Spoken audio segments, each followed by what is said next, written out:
Coming up on Perspectives, an alarming 1.1 million American high school students drop out every year. In the United States, not even in the top 20 ranks in math or science among other nations. The New York City's graduation rate for high school students is up to 68%. Good news indeed, but only 23% are said to be college ready.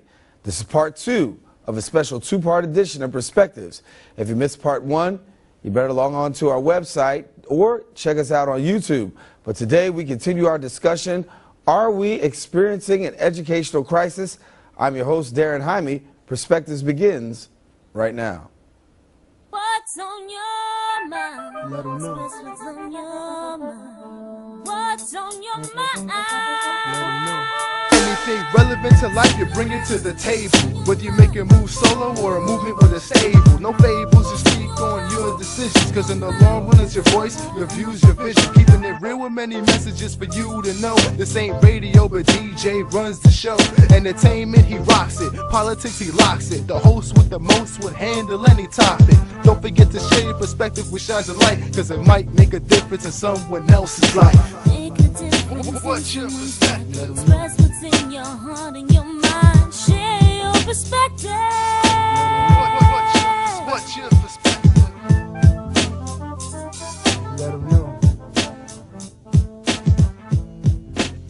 And welcome back to Perspectives. I'm Darren Jaime. Recently, the Bronx Borough President held an education summit that incorporated workshops and discussions. The goal was to raise the level of education in the Bronx. Our reporter, Arlene Makoko, was out at the scene and brings us the story. A top-performing school in every neighborhood of the Bronx. That question was among many presented at a recent education summit held at Lehman College. And my reason for hosting this is because for far too long we are seeing diminishing grades, results here in the borough and throughout the city of New York. And so we could either complain about it or do something about it. Appointed to his post by Mayor Bloomberg in April, replacing then-Chancellor Kathy Black, addressed the crowd promising to do things differently than before. Our school buildings should be open to our parents. We should be not putting any type of blockage for our parents to get into our buildings, to get information for their child or children, and making sure they are able to get that on a regular basis. Walcott praised the crowd for the high graduation rates in 2007, but admits that more needs to be done in cultivating an environment for students to achieve. He announced his new initiative called Common Core. And so when we talk about Common Core, that is the next thing as far as how we get more rigor into the system, how we raise our standards, how we improve critical thinking, and how we prepare our students for college and careers. The nationally recognized Dr. Diane Ravitch was the keynote speaker, also a research professor of education at NYU. Ravitch is a staunch opponent of mayoral control of city schools. The DOE boasts about the rising graduation rate. It's now up to 61%. But unfortunately, far too many young people who graduate are poorly educated. According to the New York State Board of Regents, only 23% of our graduates are actually college ready. 23% of the 61%, not 23% are ready for college. Last year, I spoke at a public university, another public university in the city, and the director of remediation pulled me aside to tell me that the freshmen were ill-prepared and that every year the level of college readiness seemed to be worse than the year before. This behind me here is just one example of the turnout. Parents, educators, and teachers listening in on a panel for special education. Diaz calls this a first step in developing an educational agenda where all kids from the Bronx can get a great education. For BronxNet, this is Arlene Makoko. And thank you, Arlene. And right now we take a very special look at the educational crisis. How do we fix it? What are some of the topics of discussion that we can address here that maybe you can get some answers to? We've got a very distinguished panel, and we're glad to have them here sharing with us on Perspectives. If you caught them in part 1, you know they know their stuff, and we'll introduce you to them now. Leonie Hameson is the Executive Director of Class Size Matters. It is a non-for-profit advocacy group working for smaller class sizes. She is also a co-founder of Parents Across America. That's a grassroots parent group that believes our public schools are being undermined by high-stakes testing and privatization. Sophia James also joins us. With over 5 years of experience of public service at the state and local level, Ms. James has helped to guide significant initiatives and policies that address education services for families. She's also worked as a consultant with the Early Childhood Advisory Council at the New York State Council on Children and Families. She's also been dedicated to opening the dialogue on educational and juvenile justice issues. Dr. Danielle Lee is the president and CEO of the Harlem Educational Activities Fund, better known as HEAF. HEAF is a tuition-free college prep program serving high-potential, under-resourced public school students across New York City. 96% of HEAF's class of 2010 have matriculated at four-year colleges and universities. Dr. Lee has a tremendous and extensive background in education. She also has significant experience in curriculum development and program design. She's also committed to expanding educational enrichment opportunities for underserved students. And Dr. Aaron Pallas is the professor of sociology and education at Teachers College, Columbia University. He's a fellow of the American Educational Research Association. His most recent projects are explicitly designed to inform policymakers and other stakeholders about the conditions in the New York City public schools. And we welcome all of you back one more time for part 2 of our discussion, and thank each of you for being here. And so let me start off with this. We saw a little bit of the Bronx Borough President's initiative to really address the issue of education. Professor Pallas, let me start with you first. What are some of the glaring things that you were able to see that probably need to be addressed right out of there? Well, there's so many things that you could think of as starting with. I mean, the major challenge that we're seeing is so many young people enter school and continue through their schooling not ready to learn. And one of the major challenges that New York City faces is struggling to figure out how to integrate services across the various kinds of public agencies that the city administers. Health, nutrition, psychological and mental health services, in addition to the formal schooling system, all need to be integrated in ways so that when children arrive at the door of their school the very first time, they're ready to learn. And right now, far too many students are arriving in that shape. I want to talk to you, Dr. Lee, about this because when you talk about students not being there, a lot of times educators do get the blame, rightfully so. But there has to be a certain amount of parental involvement and parental accountability in the lives of a student. Share with us, are we seeing an apathy amongst parents in terms of involvement with their children as far as the educational system is concerned? I mean, I think that having been a former public school parent, I don't think there's a lot of apathy at all on the part of parents.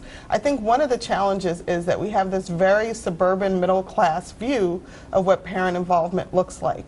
And what I've seen over the years, particularly in some of the schools that my daughter has attended, is that, you know, if you have a curriculum meeting at 9 a.m. on a Wednesday morning and you have a number of working parents who simply don't have the release time to participate, it doesn't mean that those parents are not equally engaged in their kids' education. So I think we have to kind of rethink and shift a little bit how we think about parent involvement.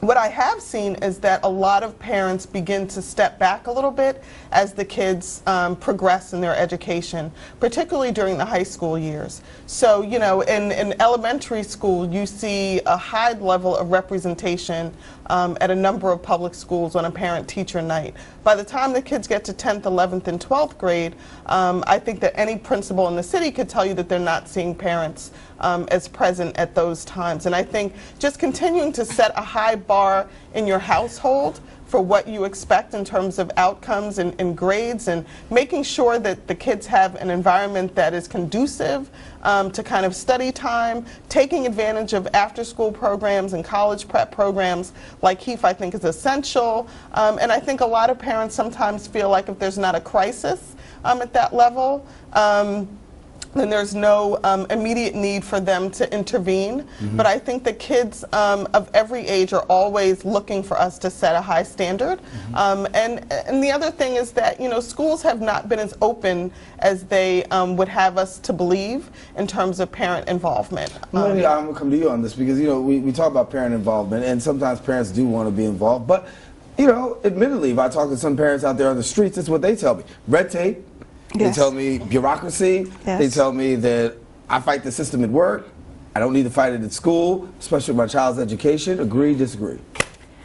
I agree completely. I mean, I meet hundreds of parents every week who are very passionate about their child's education and care tremendously about whether their child's school is making the grade or not. But we see them shut out at every single level. So at the school level, there used to be something called, there still are school leadership teams made up of half parents and half staff, but they were supposed to originally be making decisions at the school level on school policy, and this administration has basically told them that no, the principal is the boss in every case and makes the final decision. So you're discouraging parents from having their input at the school level. Often the policies this administration has put into place in other ways discourage parent involvement. One of the things we've seen is pretty much the elimination of many of the zoned high schools around the city, which means that your child may end up only being accepted to a high school which is an hour or more away from your home. So getting parents there to the school becomes infinitely more difficult if the school is so far away. And destroying that kind of connections between community and schools is something that this administration has purposefully tried to do. And that in itself cuts down on parental input and parental involvement. And one more thing, there has been such a lack of respect for parent priorities by this administration. Openly, Bloomberg has said many times that parents don't know what's good for their kids, don't understand what he's doing, don't understand why, for example, closing schools, their child's school, is a good thing. Hundreds of parents come out to protest, and what his response is that parents just don't understand the value of a good education. So there is this ongoing condescension and arrogance and dismissive attitude towards parents, which really discourages parental involvement in our schools. Sophia? And I definitely think, agree with Leonie, is that there is a disconnect with the parents and pushing away from that. I am at the community board meetings with parents who are saying we don't understand what's going on, and DOE hasn't been as transparent with their school reconstructions, with co-locations, and parents are becoming really disenfranchised. Their word and involvement is not encouraged. And I think that's critical, because you want parents engaged in the schools to help make it better. And the reason why a lot of schools have, one of the factors some schools are failing because they don't involve the parents and the community. And so I think that has a detrimental effect. Students don't feel they have that support. And sometimes even teachers and principals feel overwhelmed with what's going on. So having those parent coordinators, having that parent involvement is critical to child's success in the classroom, and principals and teachers welcome that. But again, as Leonie was mentioned, it's being disconnected and not as valued. Fasten your seatbelts, a little bit of turbulence right here. I'm going to ask a question. Talking about public schools, let's talk about charter schools for a minute, because there's some people who actually believe that charter schools could actually be the answer. And I know that you're in Harlem, and there's a particular school that gets a lot of attention, the Harlem Children's Zone, Jeffrey Kenda. A lot of people have applauded Dr. Kenda, saying that this is the way that charter schools are, charter schools are good, even getting presidential support. In favor of charter schools, yes, no, maybe so? So, I mean, this is my thing, right? I actually was the lead applicant on the first charter school in the state of New York. So fundamentally, I think that I got involved initially in the charter movement because of the promise of bringing the community into public education. The charter school movement has not evolved in that way. I think there are two things that we really need to remember. Only 5% of New York City public school students are enrolled in charter schools, so we can't completely take our eye off the ball in favor of what I feel is increasingly becoming an effort to privatize public education. And the other thing is that only 8% of charter schools outperform traditional public schools. 8%? 8%. So I think that we're seeing this as a magic bullet, and it just doesn't exist in that way. And so I think, as someone who's worked at the community and grassroots level to level the education playing field, I think one of the most troubling things is the kind of shift philanthropically that I've seen in New York City, where traditional out-of-school time college prep programs like HEAF and others are being kind of starved out of the game in favor of charter schools. I can't begin to tell you how many funders have said to us, we're kind of taking a different look. We want to really, I think there's an overinvestment in charter schools as a long-term solution. And my fear is that we will not have really explored the gamut of solutions for our kids, and that enthusiasm around this model is going to dissipate over time, and when the money's not there anymore.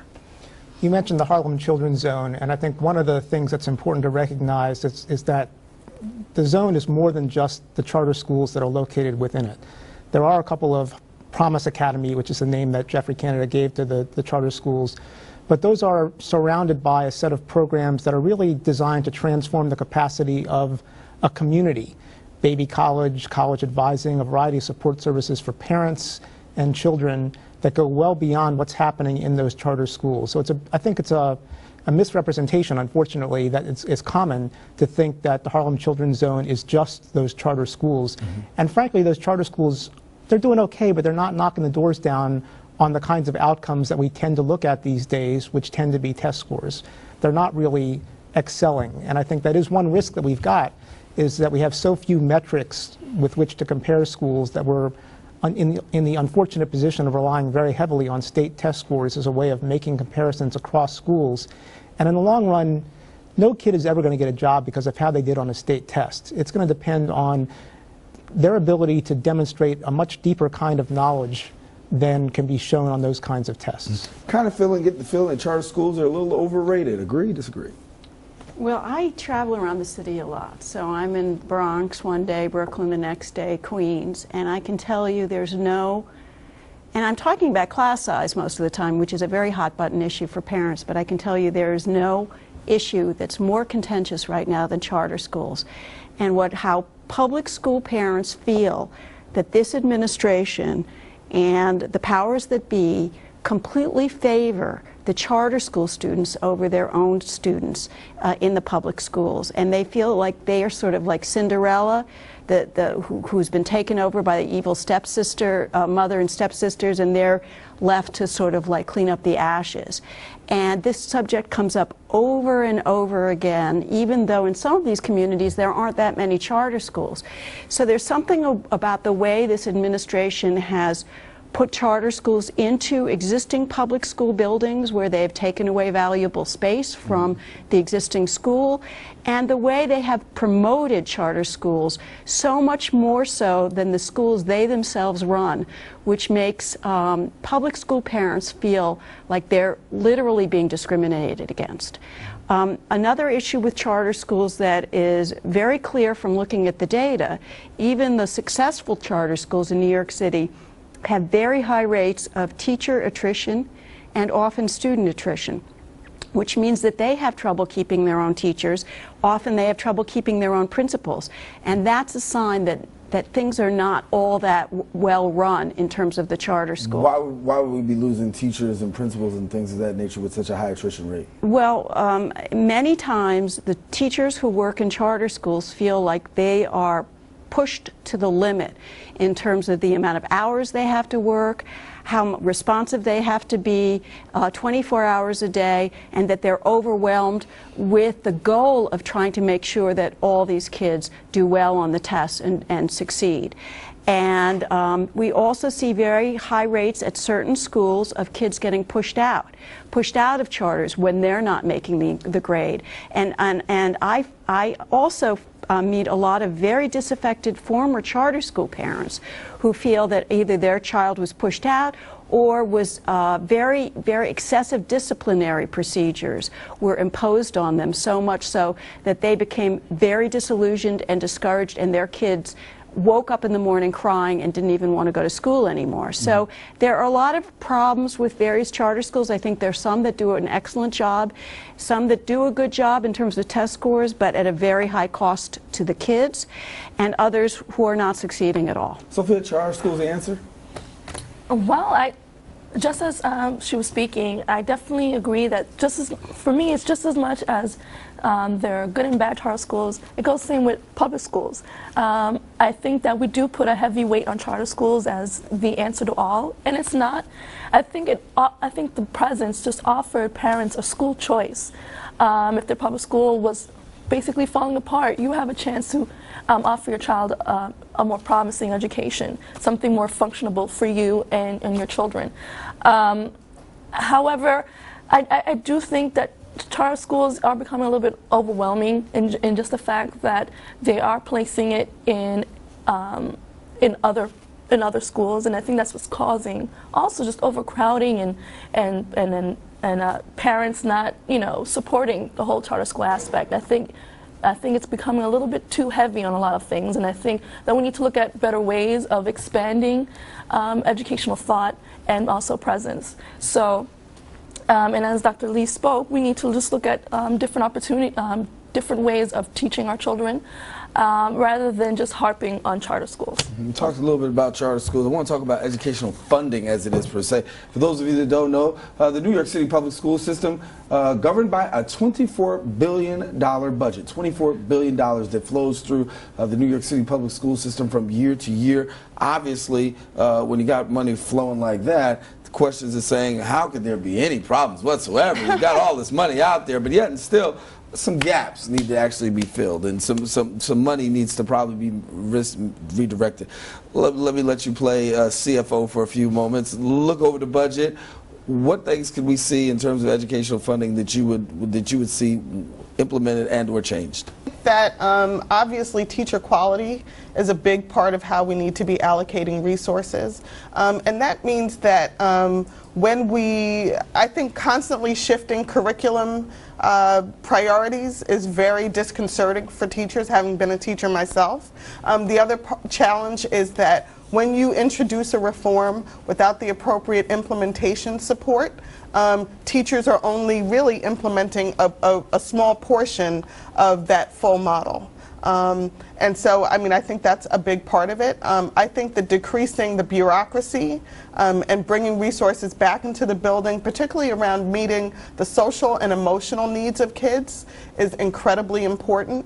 And, to have a guidance counselor who's supposed to be getting kids college ready, have 400 kids that they're responsible for, I mean, what can those recommendation letters really say about the individual students? Right. So I think really building schools as communities in the way that Children's Aid Society has tried to do through their full service schools model would be incredibly important. Well, I'm thinking about the money, and I'm thinking about the fact that, when you look downtown, we talked about 110 Livingston Street, how that's not pretty much not there, and how things have changed. Yes, to make private condos. Right. So when you look about that, and you see educational funding as it is, what are some of the red flags that come up to you? What are some of the things that you would say we need to really address? Well, we know that as school budgets have been cut back for 3 or 4 years in a row by about 12 to 14%, the budget for contracts has gone up significantly, is going up another 18% this year, and is over $2 billion. So I think there's a lot of money wasted in terms of contracts, consultants, testing. We've added over 10,000 out-of-classroom positions in the last 8 years, while subtracting over 4,000 teachers.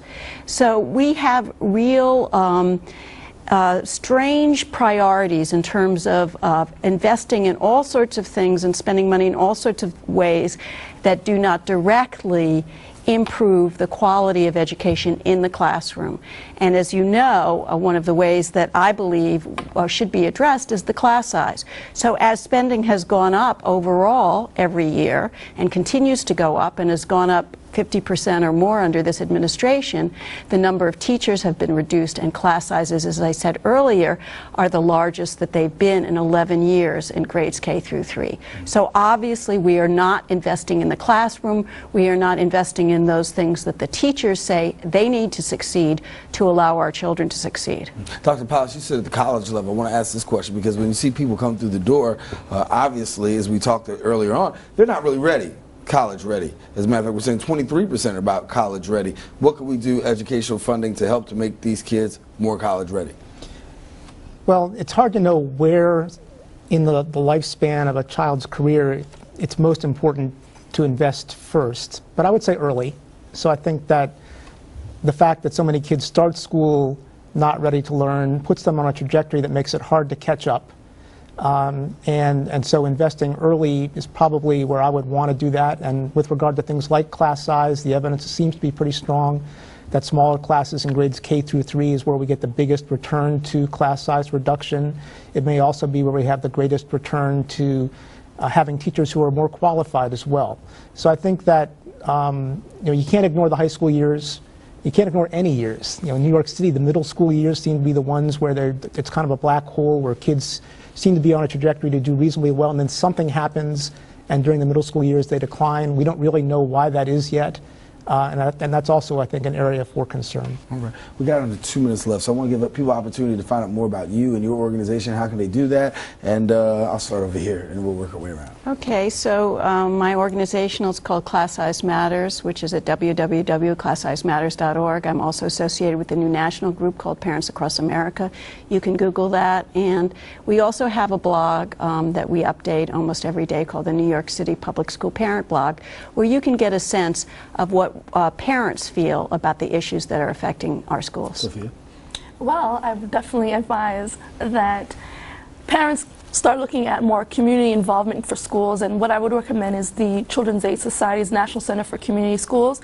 It partnerships between school and community resources to integrate academic success, student involvement, and also opportunities to improve student learning. So they should definitely look at the Children's Aid Society for supports. Dr. Heath? I mean, Dr. Lee. Dr. Heath, Dr. Heath, right? That's Dr. Heath, right? That works. That's definitely my passion.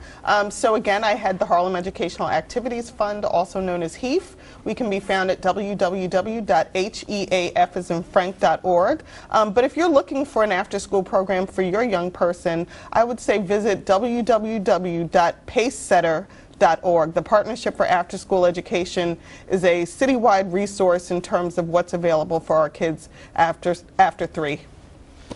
I'm more of a free agent, I think, than the others by virtue of being a professor at Teachers College. I would say at Teachers College there are a number of resources that can provide good information to parents about the state of education in the U.S. and in New York City. The Hechinger Report, which is a journalist organization affiliated with TC, is one such site. All right, we thank all of you for coming and sharing your resources and valuable resources over these last 2 shows. It's really been insightful. It's really been, and hopefully people will walk away with a little bit more of an awareness and a passion of wanting to do something. So thank each and every one of you for coming and sharing with us on Perspectives. And we also encourage you to find out the information. We got the website, and you'll see the website information, the stuff that came at the bottom of the screen. We want you to be involved, and we want you to take this information, apply it, use it, find out more. If you need to do some research so that way your child can be better educated, or so that you can be more involved, or so that you can be an advocate, whether it's to elected officials and or in the educational school system, take all the information that we have.